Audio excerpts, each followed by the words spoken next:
Before learning that Bruce Willis was diagnosed with aphasia, most people probably never heard of it, and if you did hear of it, you didn't know what it meant. Aphasia is a language disorder caused by damage to a certain part of the brain. It affects one's ability to communicate.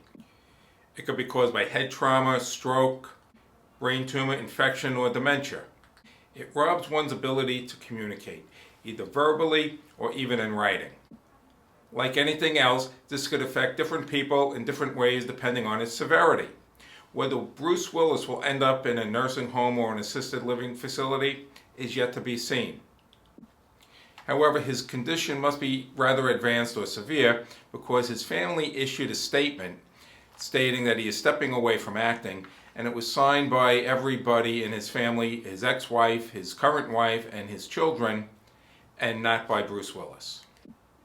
The statement reads, "This is a really challenging time for our family, and we are so appreciative of your continued love, compassion, and support. We are moving through this as a strong family unit and wanted to bring his fans in because we know how much he means to you, as you do to him. As Bruce always says, live it up, and together we plan to do just that." The message is signed by his current wife, Emma Hemming, his ex-wife, Demi Moore, and his children, Ruma, Scott, Tallulah, Mabel, and Evelyn.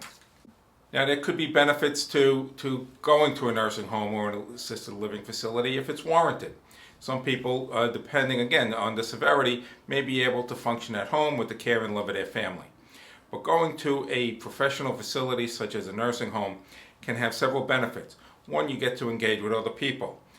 Two, they have regular assessments of the individual to determine whether the condition is remaining the same or is it getting worse. There's also the expertise of the people at the facility that will be able to care for somebody. And in a lot of facilities, you want to make sure if you have dementia or you have a certain condition like aphasia, that they are equipped to deal with this condition and with residents who have this condition. Not every facility is the same. There are different levels of facility. Depending on the different levels of injury or care that is needed, you need to be very specific regarding the type of facility you choose.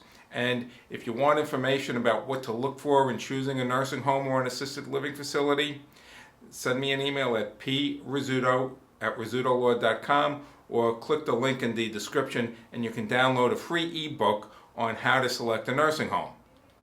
Other advantages of being in a facility include support of the staff, support of your other residents. They have various activities to keep people engaged.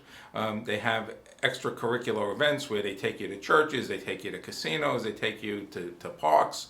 Whatever it is, again, that is something that is important in looking for a facility and picking the right one for your loved one. And the environment is also important. People want to go to a place, a nursing home is your home. It's your home. So you want to make sure it is suitable for you, it's suitable for your needs, and it is a pleasant environment to be in.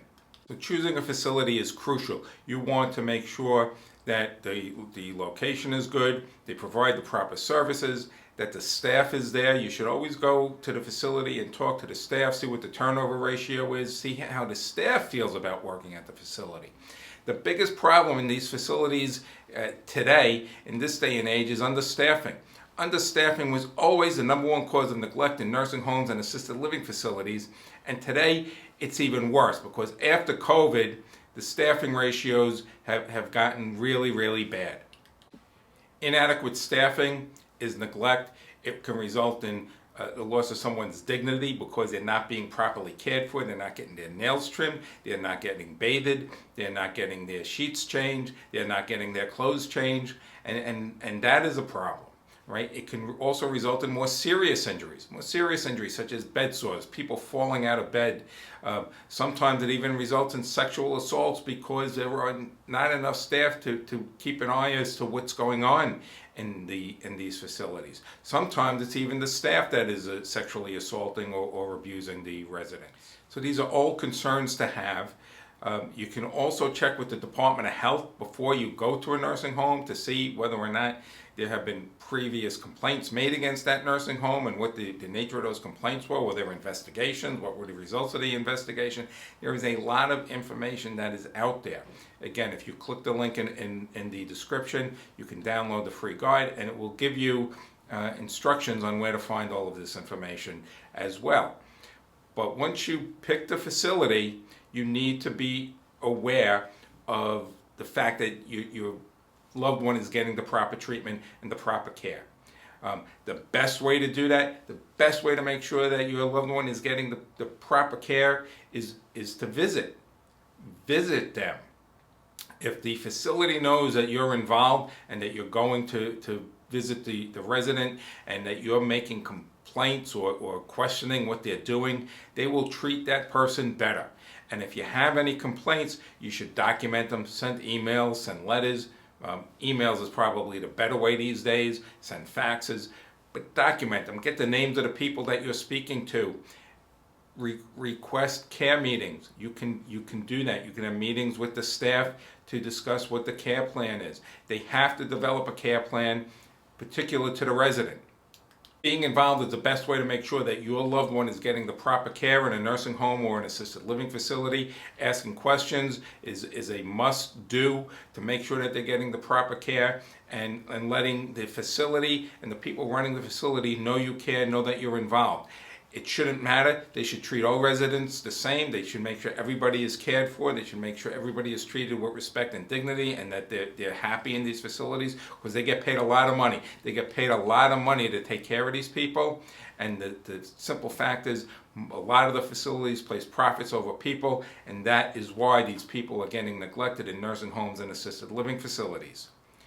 So aphasia may result in Bruce Willis going to a nursing home or an assisted living facility. Hopefully it does not. Not everyone with aphasia will end up in one of these facilities, but if you do, please, please, please be careful in the facility that you choose. Monitor what they're doing and make sure that your loved one is getting the care that they need.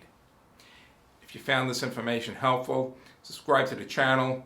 If you have questions, call us. We are happy to speak to you. We don't charge for phone calls or consultations. Download my ebook on how to select a nursing home if you need it, and it'll give you guidelines on what to look for and how to investigate it.